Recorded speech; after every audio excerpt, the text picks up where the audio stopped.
This episode of Inside Golf Podcast is brought to you by Inside Sports Network. What's up, everybody? It's your boy, Boston Capital Twitter, Steve, on the Hold the Green podcast. All right, we are live. Tap in, birdie. All right, Carson Young is here. I bet Ludwig at 28. Let's go. I bet him at, I bet him at 25. low sevens. I think there's some guys in here we like. Harris English at 7,300. I love Brian Harmon at 3.5% this week.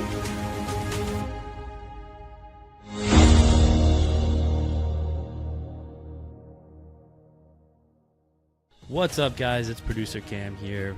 ISN is now partnered with Shorties Golf.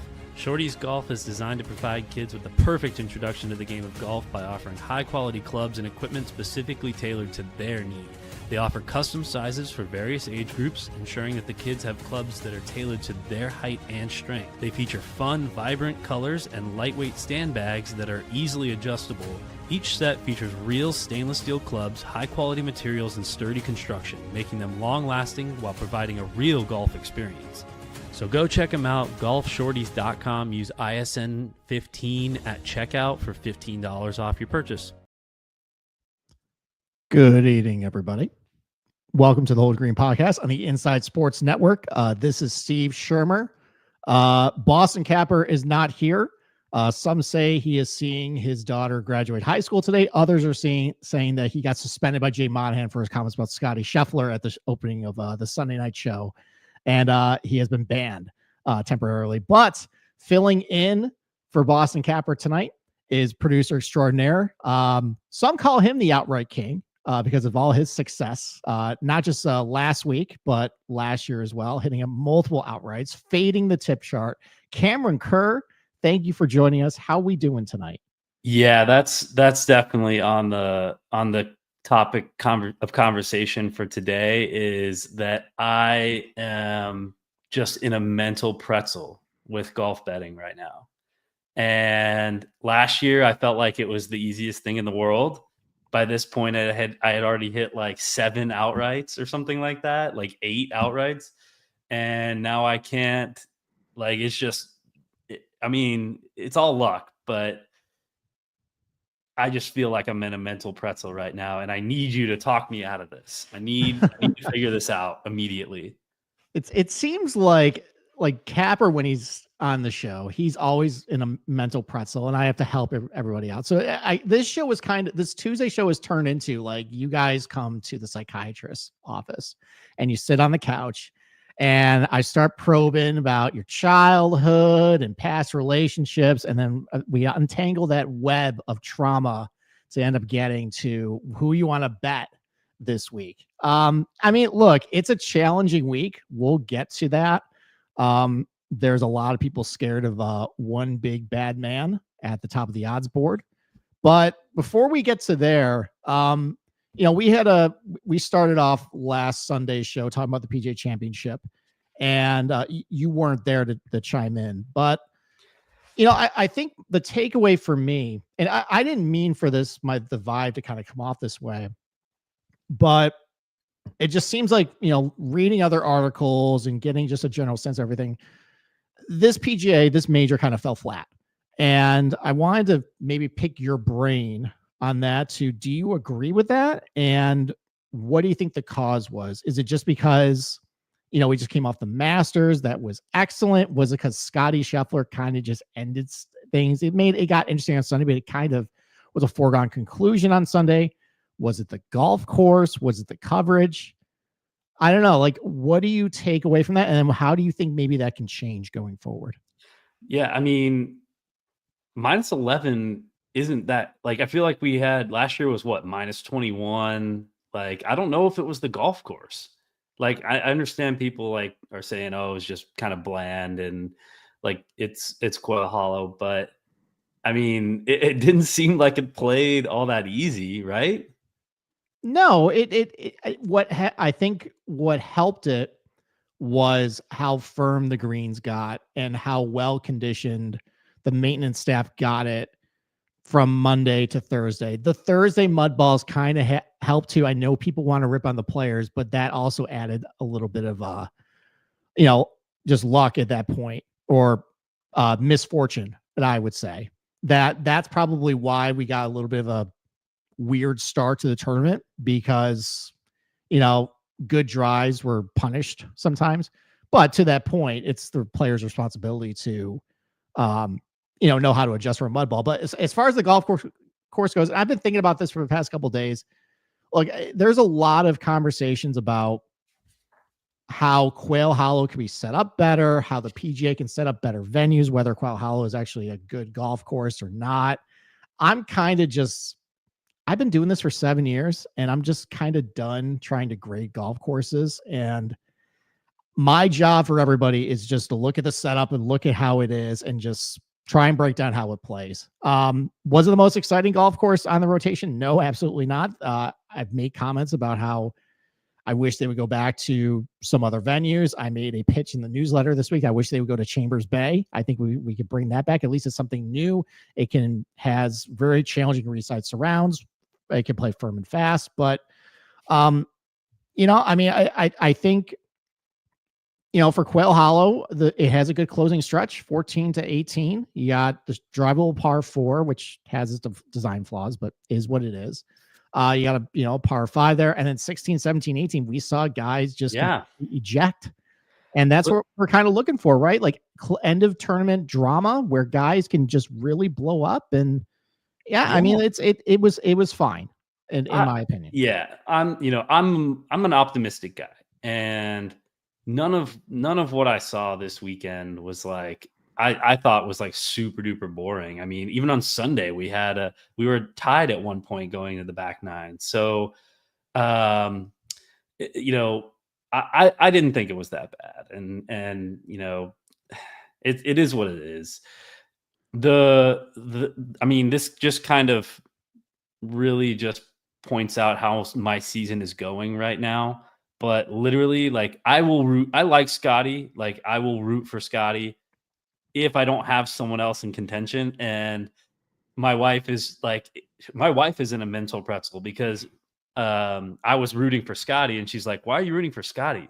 She's like, "Because I don't have anyone else around me. Like, I don't have anyone else around him. So I'm going to root for him to win. Like, I don't want Rahm to win. I'd rather Scottie win."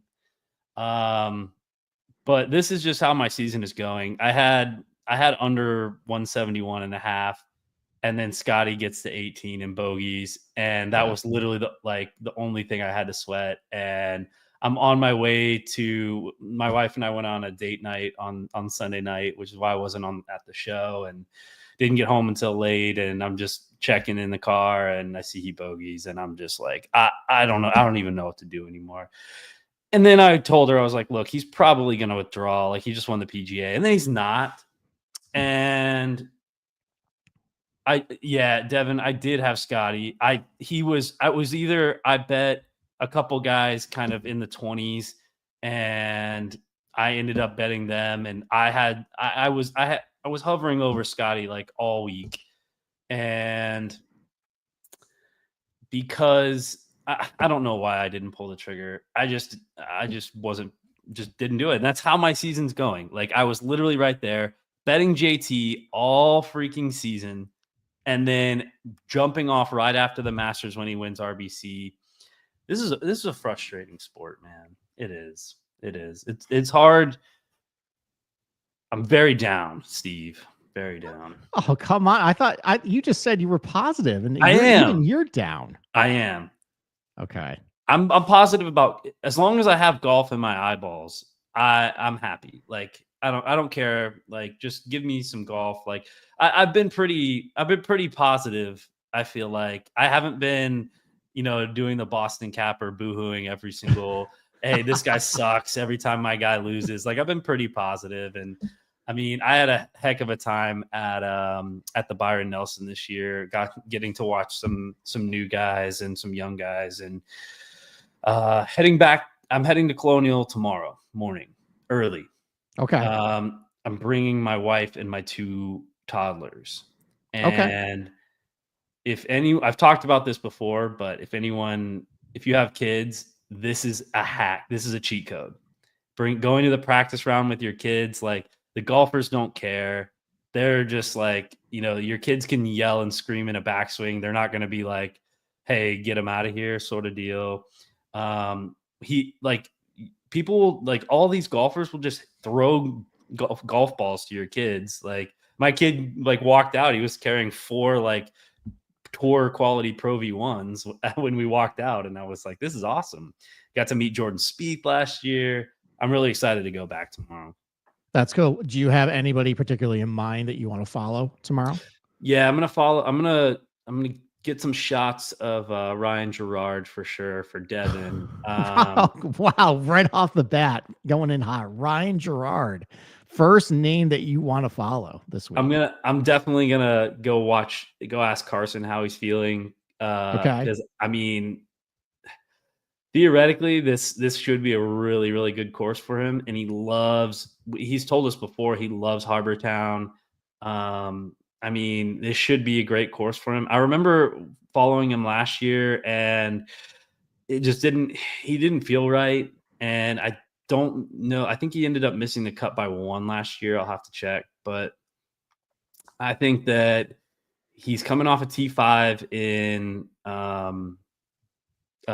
where were they at that opposite field event? Myrtle Beach. Thank you. Coming off a T5 there. So I don't know, maybe he's feeling it. Got to spend the week at home. He didn't play that well this is why I'm a little hesitant on him this week.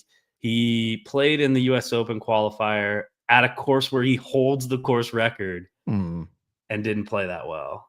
Yeah. Do you think maybe your absence to root him on contributed to him not qualifying for the U.S. Open? No, because he did, when he set the course record there, I wasn't there. So okay, but right. I think I won't be there on Thursday. Work's busy, so I'm just gonna go there tomorrow.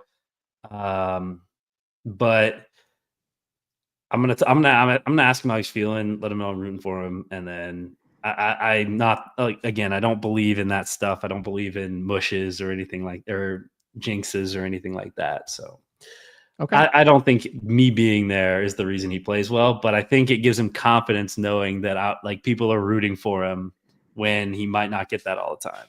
Okay, great. I mean, let's talk a little bit about because obviously you live in the Dallas area. This is in Fort Worth, so you know exactly what the weather's kind of been coming up, up to this tournament. The one thing I want you to maybe tell the audience, though, you say this all the time, is we always talk about with Florida, how you look at a forecast, it's like, oh, that could be complete BS. Talk about forecasts in Texas and if you can really rely on them at face value. Yeah. So I am a Weather Underground guy now because okay. I've used Weather Underground mostly for their weather history, but yes. I endorse this. Yes. So whenever I was trying to decide if I should go to the Pro-Am at the Byron Nelson, I looked at Windfinder and it was like showing me like nothing up in McKinney.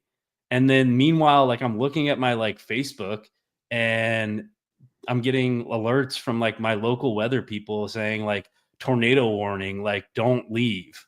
And I'm like, what's going on here? And then it ends up like storming all day. And I'm like, wow, I'm really glad I wasn't stuck in McKinney all day because it's like an hour out. It's like an hour from my house. So we're switching to Weather Underground. And if you don't know about Weather Underground, you can actually like click change the station here. And then you can literally just like zoom in on the course like this, and then click the closest wind tower, the closest tower. And then whenever you do that, it pulls up the hourly and it pulls up all the wind data for tomorrow. For Thursday, you can just move over to Thursday. I mean, the weather looks great. Now, the weather in DFW has been absolutely insane this year. I mean, Texas has had like 80 confirmed tornadoes, and we had a couple literally yesterday in North Dallas, North Fort Worth, southern Oklahoma, Wichita Falls area, which is kind of northwest of Fort Worth. Mhm. So, I mean, honestly, like there's no telling what it's going to be like. Now, if one thing that you should note about Texas is that if it says it's going to rain, there's a good chance it's probably not. Okay. And this forecast for Thursday, I mean, if it's saying that it's not really going to rain, then they're pretty confident it's not going to rain. So I would feel pretty confident about this, and I don't think we're going to see anything crazy. I mean, until the evening right here with this wind, but like the weather's going to be really nice. Yeah, so that's what I noticed on Thursday is that there are some forecasts that are calling for possibly thunderstorms around like 4 o'clock on Thursday.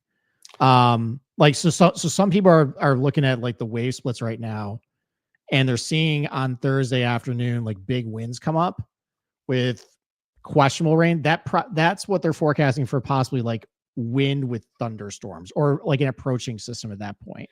I mean, so that would probably mean like halting play if that happens. I think, if we're really a Weather Underground network now, like this is nothing. No free ads. This is nothing. I would not think that there's really a wave split at all. Like, I mean, this is something to be concerned about. So, if we're getting into, 14, 15 mile an hour winds on Friday afternoon, I mean, that might be a wave advantage. Yep. Yeah. So the one I looked at, I look at a couple, and it looked like 10 to 15, like 5 to 15 in the mornings on both Thursday and Friday, and then kind of ramps up to like 10 to 17 on Thursday afternoon, Friday afternoon. There might be a thunderstorm thrown in there, but I'm not seeing a big wave split. It's very minimum in my opinion. Yeah. Saturday might get really spicy. That's the one where possibly 25, 30 mile per hour winds. That might be a day I start targeting round scores if books are caught napping. They were not last week, to my disappointment. Maybe with a smaller event that'll happen this week. Stay tuned. That is I will only post my picks on the Discord that you can only access if you're an insider. Yep. So go sign up today and you can get all my picks. And InsideSportsNetwork.com/become an insider. Yep. Yeah. And like one thing we didn't highlight on Sunday that we should is that, we had a great week at Inside Sports Network. Obviously this is a betting show, but if you also play DFS, Andy Lack is the premier guy to go to for DFS ownership, and his core picks last week were absolutely on fire. He was huge on Scottie Scheffler, bet him outright. There was a lot of guys who followed his picks, made a lot of money. There was one guy who made $70,000 taking down a GPP as well. So if you're not an insider, go to Inside Sports Network, sign up today. There's 3 plans. You can go weekly, monthly, or the annual. So if you just want to try us out for a week, just try us out for a week. You'll get access to, Andy's article. You get Ball Knowers After Dark. You'll get his articles, ownership.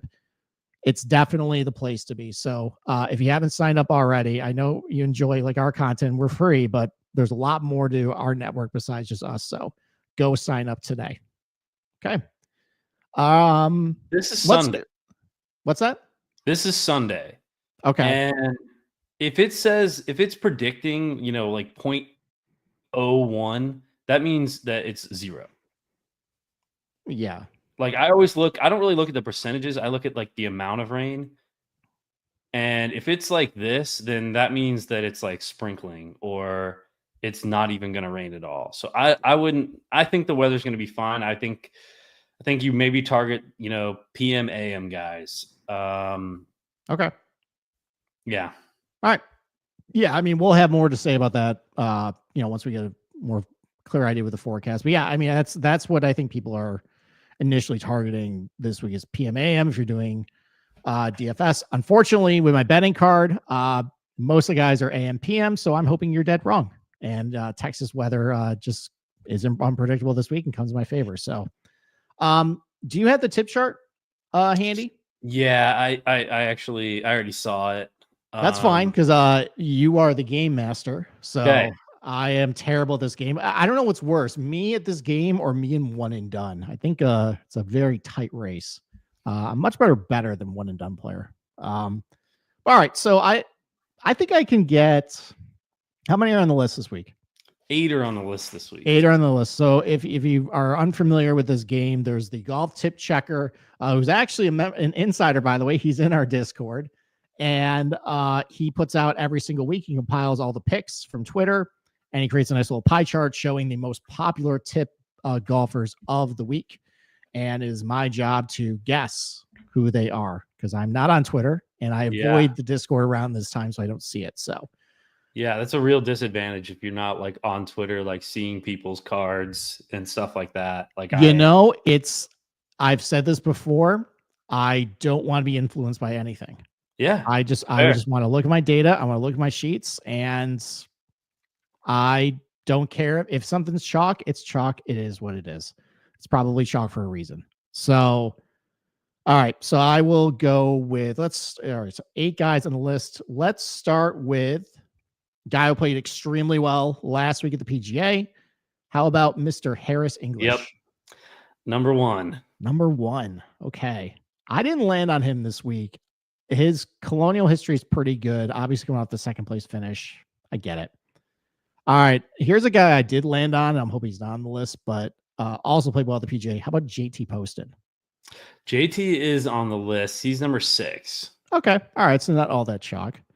How about a guy who, if you're familiar with Bookmaker, was nuked to oblivion today? Did you see what happened to Davis Riley, his number today? No. He went from 55 to 1 or so, and then got bet down on Bookmaker to like 18 to 1.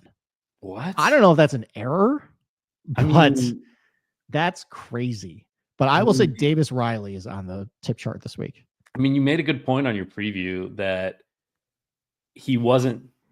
Oh, excuse me. Fine. Excuse me. He wasn't in good form when he won by 5 last year. No, he was terrible. I mean, yeah, that's pretty crazy. Yeah. Is Davis Riley on the tip chart list? Davis Riley is not on the tip chart. Okay, so strike one. So that is some sharp money. Oh boy. If it is. Might have to replace somebody on my card then for old Davis Riley. Yeah. All right. How about a guy you want to follow tomorrow? How about Mr. Ryan Gerard? Ryan Gerard is on here. He's number 5. Okay. Yeah, I figured. He's been a popular pick this year. Played well at the PGA. This would seem like a Ryan Gerard type of golf course.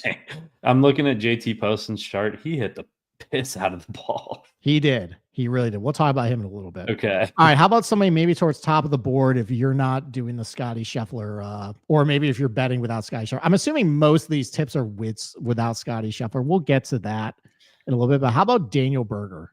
Daniel Berger is on here. He is number 7. Number 7. Okay. All right. So what am I missing? I'm missing the most tipped. You got number 1. Oh, who was number 1? Harris English. Okay. All right. Who am I missing then? Like as far as like 2, 3, 4, and 8. 2, 3, 4, and 8. Okay. How about, is Brian Harmon on the list? No. Okay. Strike 2. Is Bud Cauley on the list? Bud Cauley is not on the list. Wow. Pretty surprising. Yeah. I might have avoided a lot of this chalk then this week. These are pretty shocking to me, even if I'm being honest. At number 2, we have Aaron Rye. Yeah. Which that one's not super surprising. No, that's not surprising at all. Okay. Number 3, we have Ryo Hisatsune. At 100 to 1. Good job with the pronunciation. Nico Echevarria. Okay. At 100 to 1. All right. And then Ariel. Yeah. Harry Hall played well last week. He was like 3rd, I think, back in 2023. I get it. That was a bad British accent. It wasn't too bad.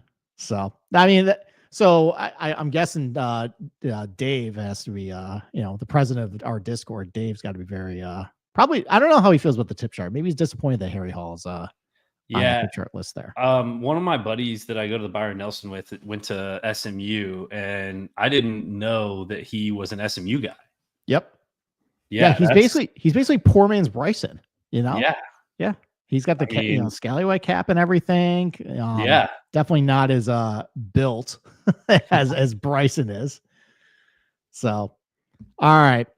Let's get to this odds board. Yeah, we need to talk about Scott. I mean, obviously, we're going to talk about Scottie Scheffler, but it's not the player. We're not going to break him down for this golf course. He's a great fit for this golf course. Obviously, he's in great form. The question is, and I've seen a lot of this chatter all week, is do you play your outrights without Scottie, or do you just say screw it and get your regular numbers and play it how you usually do? How do you feel about that this week? Are you doing without Scottie markets? If I could, I would, Steve. That is why I'm in such a mental pretzel. Like, I have a guy that is almost 2-1 now on Bet Online, who I can't bet. Like, if I bet against him, I'm not getting any like much better numbers. I mean, I know that Kyle was talking about how he bet Daniel Berger at 20-1 in a non-Scottie market, and I have 20-1 against Scottie. Steve, I'm almost considering like not betting this week. Oh, come on. Like not betting outright this week. Okay. All right. Like I'm trying to figure out like how to do this, because I mean I can't bet a plus 230. Like even he's probably plus 250 on like Bovada, but like I don't have access to any of these markets. All right, let me ask you a question. Okay, do you bet like positionals, like top 20s and top 30s and like top every 20s? now and then? Okay, like do you typically bet like a top 10, top 20, like at like plus 230? Yeah, I mean I'll bet plus top 20s at like one, like even to 1-2. So why don't you just treat it like a positional this week then? It's same price.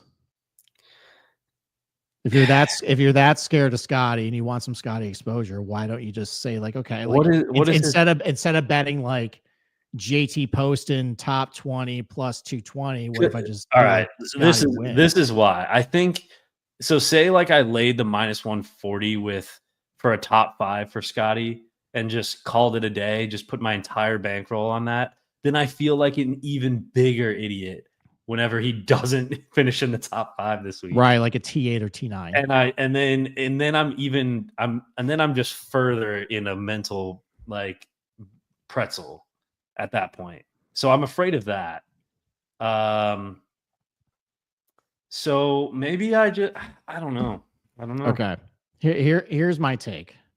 My take is proceed how you always have proceeded in this situation. This is not the first time we have fretted about without Scottie markets. I think you should just pick a lane and you go with it. Either when you are in this situation, you always bet the without Scottie or without Rory or whatever market, or you don't. And you just stick with it. And if it burns you, it is what it is. You live with it.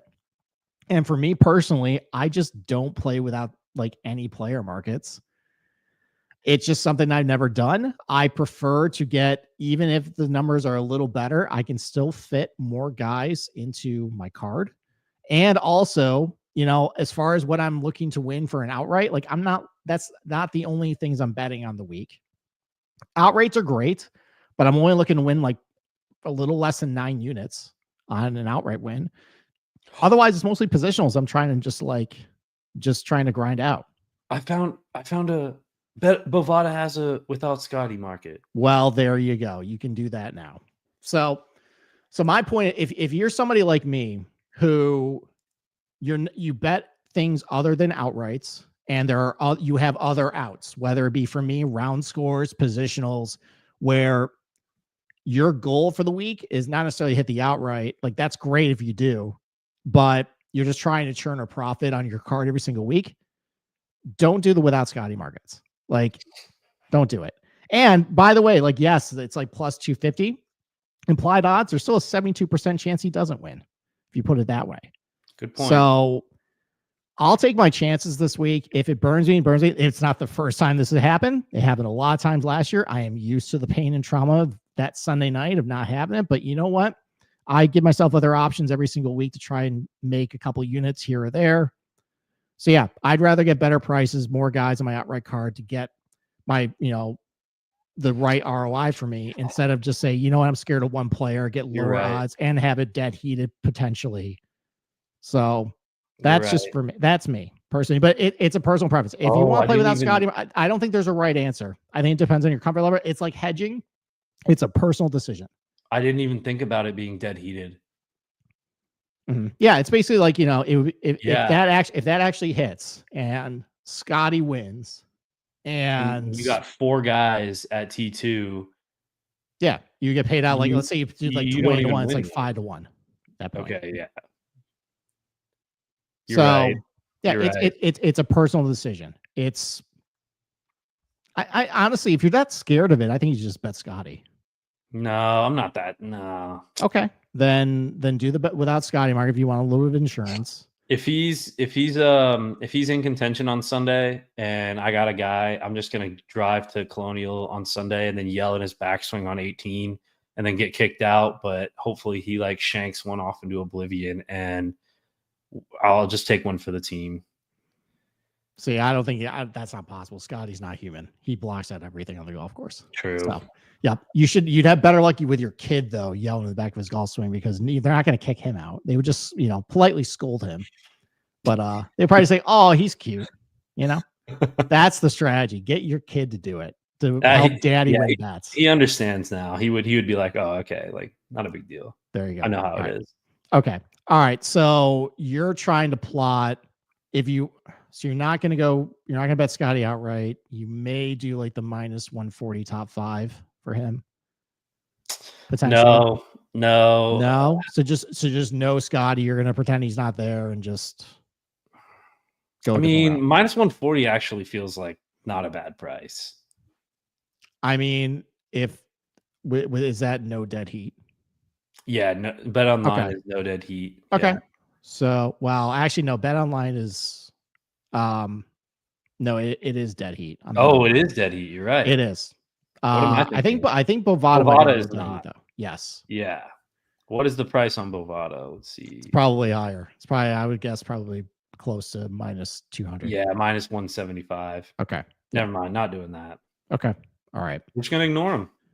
Just ignore him. Okay, great. Pretend he's not there. That's actually what I did in my spreadsheet, because I do a conditional formatting on everything, and he's so much better than everybody else. It screws up the coloring that I just deleted him off my sheet. Like, who cares? I don't even want to see him. He's not in this tournament. Jordan Spieth, according to my spreadsheet, is the tournament favorite at 22 to 1. Then going down there, you have Daniel Berger, Tommy Fleetwood, Hideki Matsuyama, Aaron Rai, Mav McNeely, Harrison, Siwoo. Let's start with from there down to like Brian Harmon. So you got like 12 guys. Okay. So you're betting that without Scottie markets, there's probably a couple guys in this range you like. Who are some of the guys you like that you might want to bet? Who you think is going to come to second place this week? Yeah. I mean, Mav played pretty well last week, and he was third at Harbor Town. Mm-hmm. Yep. And beat Scottie that week, by the way. So he showed he can actually beat Scottie in a tournament. That's a plus. That is a plus. Okay. He is 33 to 1. And he's 33 to 1. Okay. All right. I did bet Matt McNeely. I bet him 33 to 1 this week for a lot of reasons you said. These are just golf courses like Colonial, Harbor Town, Sea Island, which he got the win at last year, like a lot of those comp courses where, he's not necessarily the best driver, but these are courses that are not necessarily driving contests. He tends to be a little better at courses that are more shorter irons, mid irons, and where he can kind of let his putting and scrambling kind of showcase himself. So, and he's been, relatively decent, at Colonial has been pretty good. Some of the comp courses I looked at as well. Iron play has been pretty solid for most of the year. Great bent grass putter. And, listen, he's put himself in the mix a couple times at Torrey Pines, at Harbor Town. And, I think he did pretty well at Pebble Beach earlier this year too. And, obviously that aforementioned win on Sea Island. So, I bet I put him at 33-1 on my card. Like I mentioned a month ago, he did beat Scottie in a tournament. He is capable of being better than him, at a golf course that, is rewards and asks for similar things. So, that's where I started my card. Mav McNeely 33-1. Yeah, I don't think I'm going to go any lower. The Davis Raleigh thing's interesting, but I'm not interested in Aaron Rai chalk. Okay. I got his win last year. It felt great. I'm good if I missed this one. What do you think about Siwoo right now? This is vexing that he should be good here for a golf course that rewards pretty good, short and mid iron play, rewards guys who, just are pretty accurate ball strikers, are good at like some of these non-driving contests. For whatever reason, it has not worked for him here. And for me, this isn't this would be a different conversation for DFS, where I think his ownership is definitely suppressed because people look at the course history and like, oh, I don't want to play him. Well, I mean, there's nothing that says he can't be good here. It's kind of like how there's nothing that suggests that John Rahm isn't good at PGA setups, just for whatever reason it hadn't worked out. And then he ends up Davis Riley last week. So yeah, I mean, but no one's putting a gun in my head to bet him. So he's not on my betting card. I don't understand why he's not better here though. It's kind of vexing. Yeah. I mean, I like his driver this week. I mean, just listening to your preview, it was great, guys. If you don't watch the preview on YouTube, it's just like a whole bunch. It's such a good experience seeing Steve's slideshows that he put together, and it's like, especially when I've seen these holes in person, I'm like, oh yeah, that's right. It does look like that. That's interesting. So, thank you. I don't know, Siwoo. I might be in on Siwoo. Okay. Other guy I wanted to ask you about, Bobby Mack is kind of putting everyone in a pretzel right now, I feel like. Yeah, you know what? Some of the things that, I get it with him. His iron play, at least from some of the shorter ranges, isn't quite as strong as what I would like it to be. His recent iron play has been pretty good. I don't know, just nothing really popped off the page for him this week. Kind of like how I felt last week. People liked him last week, Quail Hollow. I just didn't really get there with him. Same thing this week. There's other guys I think I like better around his range. I mean, if he actually, I believe in his talent. I think he's a great player. I love Bobby Mack, but just not for me this week. Not my tempo. Okay, right next to him, JJ Spawn. So here's my concern about JJ Spawn. I love JJ Spawn. My concern is with some wind over the weekend, he's awful around the green. And this is also a golf course that even if you're a very accurate player, there tends to be a pretty relatively higher amount of fairways missed. And there's a high missed fairway penalty because it's just so hard to control your ball out of Bermuda. And his course history here is abysmal too. Really? Even though, yeah, it's awful. Okay, yeah, I just saw how many fairways he hit last week, and that's why I was like, oh. Yeah, I mean, he's driving the ball great. But because of how narrow Colonial is and how you got to kind of fit the ball in these, little tight corridors and, between dog legs and stuff, it's easy to be offline even for an accurate player. So, and for whatever reason, just hasn't clicked here. I love JJ Spawn. There's he's won Valero before and he's been pretty good at some of these comp courses. Didn't get this week. There's another guy that was 33-1 that I did bet though. And this is purely just who can beat Scottie. And he's not in the best of form right now, but a lot of Hideki's wins Yeah, have that's come what I thought. when he's lone in DFS, when people are off him, people are kind of discounting him, and he just kind of shows up out of nowhere. Now, I wish he was kind of hitting the ball a little better coming in. He hit his irons pretty good the 2 previous tournaments before the PGA. I don't know what happened last week. That was abysmal. But, he was in the top 5 going into the final round of Truist and then just had a bad Sunday. So he seems like he might be kind of close. And that's somebody who can take down Scottie if it's one-on-one. He's won a place like Wiley and TPC Southwind. So some of these some of these like shorter Bermuda tracks, he's had a lot of success there, as far as like tee to green. So, I just thought 33-1 for Hideki Matsuyama, a great player, an elite player, was good value this week. So if he is right, I just decide say throw caution when I'm just throw my betting card. Yeah, I mean, looking at his driver numbers, I mean, there's not a whole lot of correlation between like a bad week and a good week. Like he has a lot of like just random weeks, and last week wasn't a good one. So, I mean, yeah, maybe he's working on that at the range. Yeah, the driver's been a problem for him. Devin, by the way, he's in our chat right now. He posts a great report about club choices off the tee, whether you want to club down or hit driver, and what's optimal.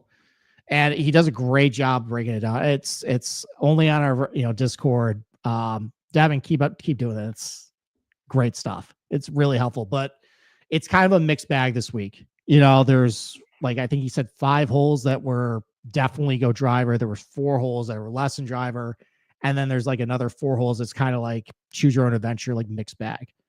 So Hideki could maybe go the mixed bag route, maybe having the driver a little bit more in the bag. If that's what the strategy he chooses, might help him a little bit this week. So, and then, other than that though, I mean, iron numbers look tremendous. He's great for between 100 and 200 yards, great around the green for if it gets a little windy over the weekend. Putting is always a concern, but sometimes he kind of spikes up a little bit. Yeah. So Hideki and Mav McNeely, both on my card this week, each at 33-1. I like it. Okay. Where do you want to go next? I mean, there's one guy under 50-1. I also bet it's chalk, but I just like JT Poston for these golf courses. He's been his course history is here's up and down. He's had, I think, a T10, a T12, which was last year, and a T20, and then like 3 ugly miscuts. So like in the aggregate, it doesn't look as strong as everybody else, but he's got some pretty good performances mixed in there. He's just playing pretty good. Iron numbers look pretty good coming in here. He's kind of fits like the cookie cutter template of what a guy who would win Colonial would look like. I may mention on Sunday, like think of guys who'd be good at like Kevin Kisner courses. And I'm not saying like it's a Kevin Kisner type you want to gravitate to, but just guys we tend to be pretty good at those golf courses. And that's, JT Poston, great bentgrass putter too. Great around the green. So yeah, I mean, it's 45-1. JT Poston, a couple weeks ago at Harbour Town, I think he only lost by 1 to Scottie Scheffler. So he can keep up with him. That's where I started my card. And then after that, I dipped down a little bit. I also position on Brian Harman, top 20. Just again, like a pretty solid, I think, guy with a pretty safe floor at Colonial. A lot of top 30 finishes. I was hoping to get a little better price on a top 30 for him, but I couldn't do it. But I got a top 20 no dead heat on Brian Harman at plus 180, which, given how he's been playing pretty decently. Obviously, he won in Texas a couple weeks ago. Pretty good. The comp course is good here. That's also my betting card. Didn't bet him to win, but a solid positional. I like that. Yeah, I like it. I'm playing Brian Harman in DFS, I think. Okay. Thoughts on, we got a question from Joe Whalen. Jake Knapp and Mac Hughes. I watched Jake Knapp at the Byron Nelson, and he has a great swing and he hits the ball a mile, but like he's spraying it right now. And I think, like Steve said, with this Bermuda rough, that you're gonna like. He's just not gonna hit enough fairways for me. Mm-hmm. And I'm a Jake Knapp guy. I love his swing so much. Yeah, see, I'm not a Jake Knapp guy. I'm the wrong guy to ask. So I'm glad you eloquently put it that way, because I would have been a little harsher on Jake Knapp. As far as Mackenzie Hughes goes, he's not a great history here. I'm a little afraid maybe the bubble might have burst on him. He's playing pretty well for a while, and then last week it was a disaster. If this tournament had a lot more wind to it, like if there was a couple days like Saturday, where then it turns into a contest of everybody's missing fairways and everybody's missing greens, then I kind of like Mackenzie Hughes in those types of tournaments. Could be like that. Yeah. I don't know like maybe if he makes the cut, maybe he makes a little move on Saturday. I don't know if we're going to get enough of that this year, but those types of tournaments, I kind of like using Mackenzie Hughes. I don't think we're going to quite get that though. So not quite as high on him, but I can see a path if the weather kind of gets kind of bad, or it turns more of a rock fight where I've seen Mackenzie Hughes in those types of tournaments. Because he isn't a very good ball striker, but when everybody kind of goes down to his level and becomes more of a rock fight and up and down, kind of like how Patrick Reed can kind of get like people come down to his level if it's more like those difficult conditions where you're just grinding, get up and down. Yeah, Hughes can kind of do a similar impression of that, but I don't think it's this week. Yeah, I mean, he does have good finishes at some of your comp courses, though. He does. Like, he's won at Sea Island a bunch, Harbor Town, I think. So, and he is playing good. I will admit that, other than last week. Yeah, I mean, top 10 in Texas. I was thinking maybe he's an East Coast guy, but he's Canadian. No, I mean, like, I know he's Canadian, but if you just put he only, you know what I mean? Yes, he has a top 10 in Texas though, so he could finish. I don't know. I like Mac Hughes, and I think he's playing well, but I don't know if he can win. Okay. All right. Let's go 60 to 100 to 1. Any guys in this range you like that you want to talk about? Yeah, I've seen some people on Andy Novak. Yeah, I'm on him too, but why don't you talk about him first? Okay. Comments? I mean, I love Andrew Novak. I'm mad that I missed his win, and then he played well the following week as well. I mean, it's win. Yeah. Well, you know what I mean. Yeah. But T3 at the Valero Open, second at Harbor Town. I mean, he played really well at Harbor Town. So he played bad last week, but I don't know. Yeah, go ahead. It's between him and Akshay right there for me. Okay. And Akshay's drive, something's wrong with Akshay's driver. Something wrong. I mean, he's abysmal around the green too. Yeah, but that you said that doesn't matter here, right? So here's what. It's not that it doesn't matter. It's that it's easier conditions around the green, but your ability to gain strokes on the field is a little more volatile based on how you do in that category. So, especially because there is a very severe missed fairway penalty, which usually leads to a lower green and regulation rate, and you basically it's harder to hit the green. So at that point, your ability to gain strokes on the field by around the green play is maximized. So Akshay is, I didn't love that this week, especially if we're gonna get some wind on Saturday like that. He might blow away in the Texas wind. I followed him last year here. Where did he finish here last year? I don't have good course history on him. I don't have it. It's in the aggregate though. Oh, he got cut last year. Yeah. So, and he drove the ball well, and he drove the ball well and still got cut. So yeah. All right, I think I'm going to join you on Andy Noves there. Yeah. So that was my first bet of the week. I just thought with how he's been playing this year, like the fact he's in consideration for a Ryder Cup spot that's a different conversation about the state of the U.S. team. But listen, I mean, he's in consideration to be on that team. He's been playing awesome this year. And he's had one bad start at Quail Hollow, and he's now 70-1 at a tournament that doesn't have a very good field. So, and I've already seen him in a signature event beat a lot of really talented players and go neck and neck with one of the best players in the world and almost win. Yeah. So I just said, you know what? I like some of his iron numbers, great around the green, decent putter. Off the tee, it's not as great, but maybe that can be mitigated a little bit here. And I just thought the number was good for a guy who's been playing great all year. I'm buying the dip a little bit. So I bet him 70-1. Yeah, I'm looking at a 60. I'm done with the Davis Thompson experiment, which, okay.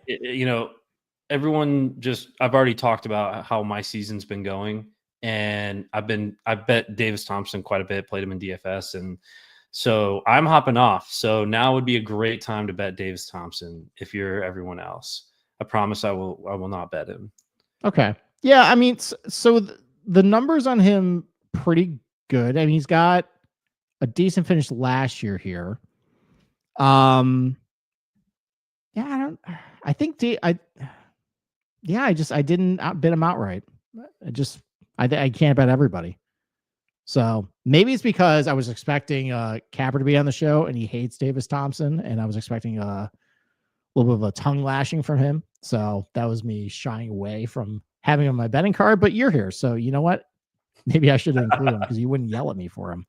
No. Yeah, I get it though. He can be a ball of disappointment sometimes, for sure. So, all right. Don't bet anyone with allergies. They're bad right now. Oh yeah, they're bad up here too. Both my kids have allergies like for days, and it's been terrible. So I might be playing Michael Kim in DFS. I feel like playing Michael Kim.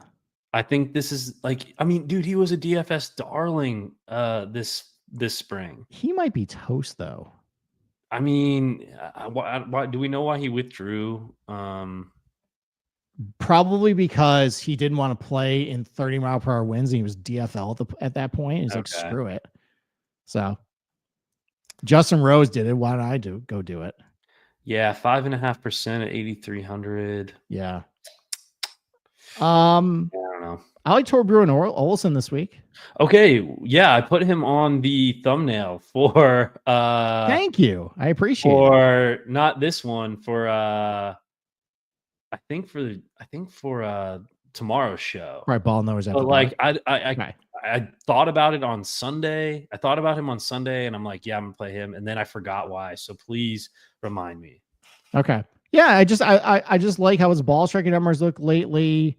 This has been a guy who's definitely been around the block on the DP World Tour. He's got a bunch of wins over on that tour. So if he doesn't find himself in the mix, I understand it's a different animal on the PGA Tour, but this field is not that strong. So it's kind of comparable to those DP World Tour fields when you break it down that way. Just good driver of the ball and the irons really well. I got decent bentgrass putting numbers on his career. It's probably a very small sample size, but they're decent for him. His numbers look really good. Yeah, and I just think, he was on a Ryder Cup team. Like, he's got a lot of talent, and who's to say that if he does find himself in the mix, on Sunday, maybe close one of these things out. So I didn't bet him outright though, but I had him highlighted. I do like him this week. Yeah, I'm gonna play him in DFS. I mean, I might. Okay. Maybe we'll sprinkle a T20 or something. Okay. Yeah, that could definitely work. After that, no one really jumped out at me. Okay. I took the Bud Cauley 110-1 that was on Bet Rivers at the beginning of the week. I just thought it's kind of like Andy Novak. I just thought that was a good number for Bud Cauley. Just who's played really solid golf this year. Ball striking numbers look pretty good. He's got a decent course history at Colonial. So I just figured at 110-1 for a guy who's been in the mix, a couple times. Innisbrook was a prime example. During this year, and I just thought it was a good number, and I put him on the card as well. Almost put Christian Bazin, who on the outright card before I remember that all he does is just churn out top 30s and top 40s, which is exactly what I ended up doing. I just did a top 30 on Christian Bezain-Hoot at plus 175. He's been great at Colonial though in his career. I think he has 3 starts here and they were inside the top 30. He loses a ton of strokes off the tee, but he does at least gain fairways. So maybe that's why he's pretty good at Colonial. Good ball striker. His iron numbers have been fairly good over the last couple tournaments. Pretty good between 100 and 150. He's a good putter, good around the greens. So it gets a little windy over the weekend. That I like. So again, though, he's burned me so many times with an outright bet. I didn't want to get an angry text message from Boston Capper after this saying you went back to that fucking loser again. So I just bet him top 30 on my betting card, but I like him this week. Okay. Yeah, sounds like a good DFS play too. Okay. So Sam Stevens has been hot in the streets recently. He has been. I think it's because he got third at the Byron Nelson and then almost got a T20 at the Truist. Yep. And then he crapped the bed last week at Quail. Yeah. And he was pretty chalk. Yeah, just I didn't get there. I don't think I really like the ball striking numbers on him all that much. Okay. Another guy that's kind of confusing why he's not good here. Seems like it should be an Eric Cole type golf course. I know he's not very good off the tee though, and that's probably why he's not good here, but just good at some of the comp courses, good ball striking numbers. Yeah, I remember walking past him on like the 7th tee box last year, and I was like, "Oh, that's Eric Cole. How's he doing?" And he was like +4 on Thursday, and or like something like that. It started off really bad, and I thought about him too, but yeah, I don't think I'm gonna get there. Yeah, so last year in the first round, he hit the ball like complete ass, but he gained like 2 strokes putting. The second round, he hit it awesome and then lost 4 strokes putting. Oh, wow. And then he missed the cut on the number. So the year before that, though, he was terrible. So again, no one is forcing you to bet everybody. So yeah, he's not an outright. I don't think. Yeah, and I also think he might be in like Tommy Fleetwood territory and Cam Young territory also. Okay. All right, from CMA 3111, what do you think about these top 20s? Nico Echevarria, Harry Hall, Matt McNeely, Chandler Phillips. Who blows it for CMA this week? Chalk Echevarria.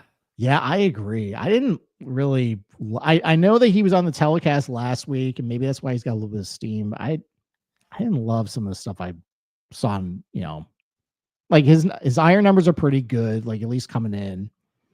He's another one of those guys though that on that Saturday weekend, like if it's really like 25, 30 mile per hour winds and there's a lot of missed greens, like he's awful. So yeah, that was enough for me to like, that might be the difference between like maybe he's hanging around the weekend and then he just puts up like a 78 on Saturday and then blows it for you. But anybody else like past 100 to 1 that you're interested in betting? Like anybody like you think like able betting Scottie? Okay, go ahead. Yeah. I mean, when you put it like that, it makes me feel like an idiot. But Pearson Cootie, we were on him. We were on him at the Byron Nelson, and he's got a good course history here. Hits fairways. Dallas guy. And then I'll maybe sprinkle some Max McGreevy in DFS this week as well. I was looking at McGreevy this week. Okay. I didn't end up betting him, but there's some things in his profile you can like.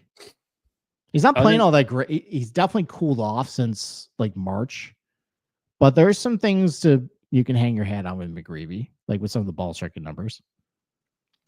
Do you think this field is possibly? I mean, I love Chandler Phillips. He's an Aggie.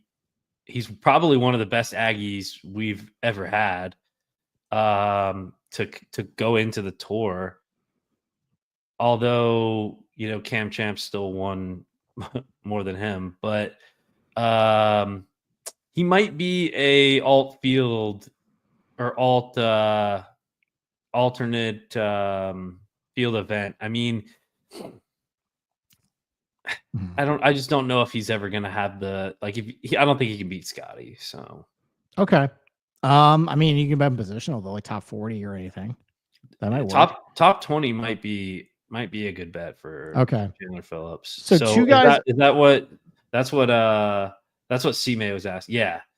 I think T20 is good. I think I think that's his ceiling. So two guys I bet 150 to 1. I bet Cam Davis. Yeah. So showed a little bit last week, absolutely threw up all over himself down the stretch, but played well at Quail Hollow. So he's got a little bit of form coming in. He just is pretty good. Like, even though he's a bomber, like you get him on these shorter courses with a lot of short and mid irons. It just seems like that's his happy zone, like Harbor Town and Pebble. And, he's got a T8 finish here for a couple of years ago.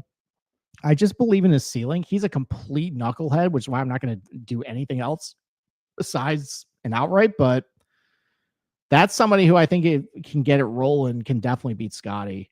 So 150 to 1 on Cam Davis, especially if it gets a little windy. And this is a guy who just is playing like his profile stinks for this place, but I believe in his talent and his upside and ceiling, and he's playing relatively well coming back from injury over the last month.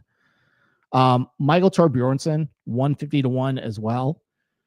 Guy's got a lot of talent and just has got to a really slow start because of some injury concerns. He's definitely known more for his length and driving, but at Sea Island last fall, he showed he can kind of go to one of these smaller ballparks and do well. He was T8 there, so I know he can at least do it on some type of track that's like a Kevin Kisner type track. So I just believe in the kid's talent at 151. Like it was between that or like Bazane, who that's just a loser at 100 to 1. So I was like, you know what, go with the volatility with Torbjornsson. So okay. And then some other guys just like positional. Pepe Silva mentioned it. Ricky Castillo, love him this week. Iron numbers have been pretty good coming in. Good bent grass putter, just playing pretty good overall. Last month or so. So I got a top 40 on him at plus 260. I thought that was a good price. And then Brian Campbell, who basically has the same exact profile as Andrew Putnam, who's great here, like just loses a bunch of strokes off the tee, but he's hyper accurate, good ball striker, good putter. I got him for a top 40 at 2 to 1. Oh, that might be a lock. Oh, don't say it's a lock, but I was surprised it was only 2 to 1. Ooh, for just a top outright price. Oh, you want to bet him outright, like 300 to 1? I don't even see him. Actually, I'm not even sure if he's listed on Bet Online. I was looking at the data chart or Data Golf with their big menu of all the odds, and a couple guys are always missing, and I think he was one of the ones that were missing. Yeah, he's not on here. Okay, yeah. That's interesting. Yeah, but dude, I mean, he doesn't hit the ball far, but he can. I mean, he can hit fairways. No, he's got the exact profile of Andrew Putnam, who his irons have been great too. Like everywhere he goes. Yeah. So if he just hits a bunch of fairways, then like Brendan, like this is the Brendan Todd recipe. This is the Andrew Putnam recipe. This is a Christian Bazane recipe, for God's sakes. And they've been pretty good and successful at Colonial. And I would probably expect Brian Campbell can do that blueprint into at least like a made cut in a top 40. And people, if you look at his Byron Nelson number, like that's his like last. He missed a bunch of cuts after he won, obviously, but then he started playing well again. And like he played great at the Masters. He got cut at the Byron Nelson, and he was paired with Scottie the first 2 days. So maybe he's just like hey, everyone kind of just forget about me, and then I'll happen to hit it super far right in a playoff in Mexico, and then happen to win. Dude, I mean, 2 to 1 for a T40 is a great price. There you go. And I'm actually on my sheet. I'm looking at this. If Aldous Potgeider wins Colonial, I think everybody in the golf gambling handicap industry who breaks down golf courses needs to look in the mirror and reassess their life, because that would be pretty opposite, I think, of what we're looking for this week if he got the win. So. All right, I don't have anything else. I mean, we're once you go past like Brian Campbell, like Danny Walker's another guy I rated well with my model. I get it. But once you go past him, it's pretty bleak. So unless you have any other names like way down the card, I think we wrap this up. No. I mean, I don't play that many DFS lineups, so like I'm just gonna kind of pick my favorite guys, and had some success just like going with my gut there. So, Steve, I feel better. You made me feel a little better. If Scottie wins, I don't know. Throw your hands up. That's all you gotta do. We got. So yeah. I wish Scottie was an Aggie and not a Longhorn. Okay. Who else do you wish was an Aggie, not a Longhorn? I wish Carson was an Aggie. Big time. Do you wish Arch Manning was an Aggie? No, we don't need that. You don't need that in your life? Okay. No. All right. Well, thank you everybody for listening. Cameron, thank you for filling in for Boston Capper. Of course, man.